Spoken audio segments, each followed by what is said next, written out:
Good day, guys and gals. It is RP, your friendly neighborhood armchair economist.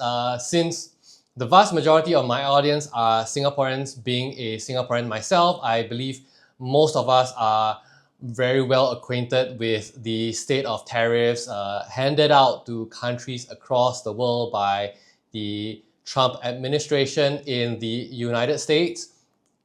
So, as a Singaporean, I just wanted to explore with you guys how this trade war between the US versus China, Canada, and the EU will affect Singaporean riders. Because while most of the things we buy or import in Singapore primarily come from other ASEAN countries and China, when it comes to more complex products like motorcycles or cars, the issue becomes very complicated. So as you all know, as of recording this video on the 12th of April, the US now has slapped a confirmed 145% tariff rate against China, with China retaliating and stopping at 125% for now.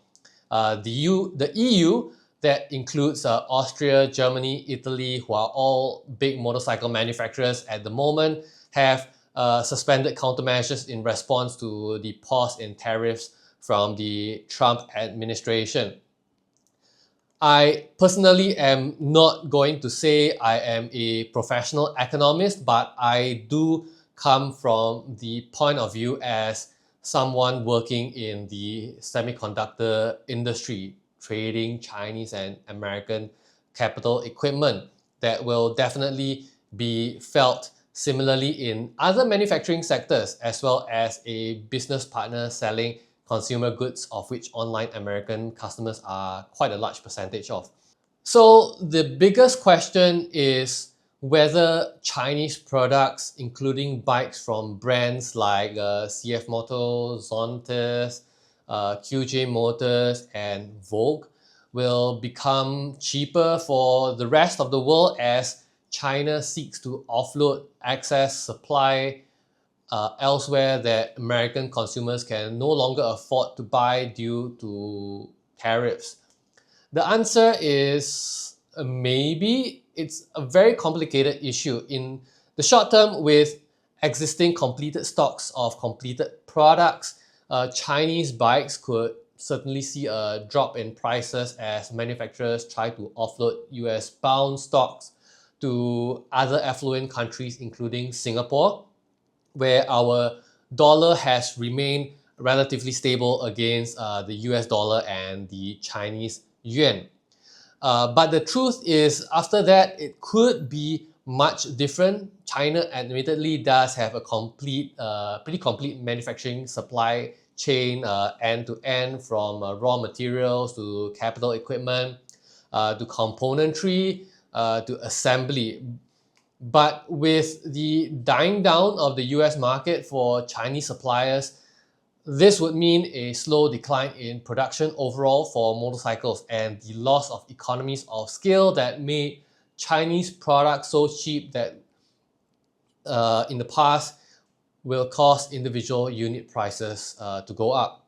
In order to maintain the sales volume, China may potentially shift production or assembly to other countries not as heavily affected by the tariffs after in-country costs like labor are considered, but this will take an extremely long time that may not necessarily be possible if potential countries don't have the skilled labor required for such operations, as well as the capital investiture if such countries never had such industries to begin with. So would China attempt to devalue the yuan to save jobs and keep exports flowing from China itself instead? Again, hard to say, because while China has done so many times in the past, the level of devaluation required to maintain cost competitiveness in the US moving forward is likely to cause a severe drop in the quality of life for the Chinese middle class, as if retaliatory tariffs by the CCP have not already done enough to cause that. For American brands like Indian, Harley or Zero, they will see firsthand increase in costs. It's no-brainer. It's no secret that many parts of a motorcycle assembled in the United States are made by Chinese firms. Things like batteries, big and small, electric motors for starters or even full-blown EVs, to even gaskets and screws. And it is not so simple as purely uprooting American factories and just moving them offshore to serve their international markets or sourcing components from other lower tariff countries they historically have sourced from. Factories can take as much as 30 years before becoming fully operational if the country has never had such an industry before. And most companies don't have 30 years to weather it out, much less the American motorcycle industry, where the volume of goods sold do not justify these measures. And it's not as simple as sourcing from lower tariff countries as well, because there is still a blanket 10% tariff almost everywhere, and it's not as simple as expecting these countries to just ramp up production overnight to meet all that demand. So I personally don't think American-made motorcycles statistically take up much of the market share in Singapore, but there is still a pretty die-hard crowd of Harley enthusiasts here that will be feeling the hurt quite badly. Now let's cover the segment that I feel will be pinched the most. Just like the US, European brands like BMW or the Piaggio Group, and Japanese brands like Honda, Yamaha, Suzuki, Kawasaki, they suffer from incomplete supply chains, as evidenced by the way they built a global supply network with finished motorcycles pushed out in not just their home countries, but also in places like Thailand and Indonesia. So while the US tariffs have nothing to do with the cost of imported Chinese engines and other components, as they always have used, non-Chinese motorcycle manufacturers worldwide have historically been dependent on American-made capital equipment. So think of things like robotic arms, assembly line equipment, and this sort of things. And this capital equipment all require the base components and raw materials coming out from China as well. And the manufacturing process tends to ping pong back and forth between China to the US, to Taiwan, China back again to somewhere else, before they end up in the hands of the end users, who have to suffer this increased mutual tariff rates between both the US and China, as the supply chain moves between each other according to our global supply network. So even if the EU were to not enact any retaliatory tariffs against the US, an assembly line in Milan, for example, will see significant increases in the cost to operate American-made capital equipment for the assembly and production of Ducatis. The same could be said for Japanese plants operating in Japan proper, or even in Thailand or Indonesia. They are just not self-sufficient enough to come out unaffected by trade restrictions between these two other countries. Is it possible for non-American and non-Chinese plants to retool entirely to capitalize on China's capital equipment exports, which, by the way, is even larger than the US? Sure, they could definitely do that to try and cut operating costs for the future. However, the issue is whether the cost to retool, renegotiate all these new supply lines for parts and tools, as well as retrain staff on how to use these Chinese equipment, will be cheaper in the long run, or even sustainable for their immediate operations before things are tied over. So everybody knows we in Singapore produce absolutely nothing on a consumer level. Everything we as individuals use and consume, including our motorcycles, our parts, our consumables, have to come from somewhere else.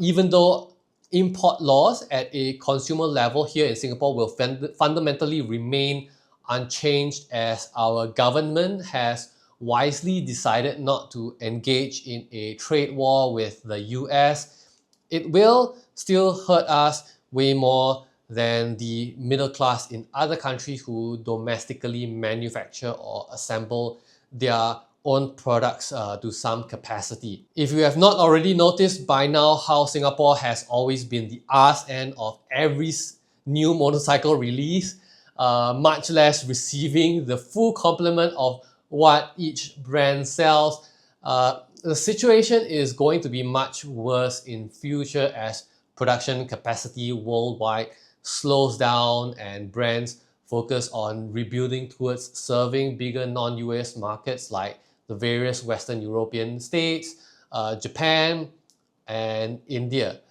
We will likely see a smaller selection of outdated motorcycles for the foreseeable future, in my opinion.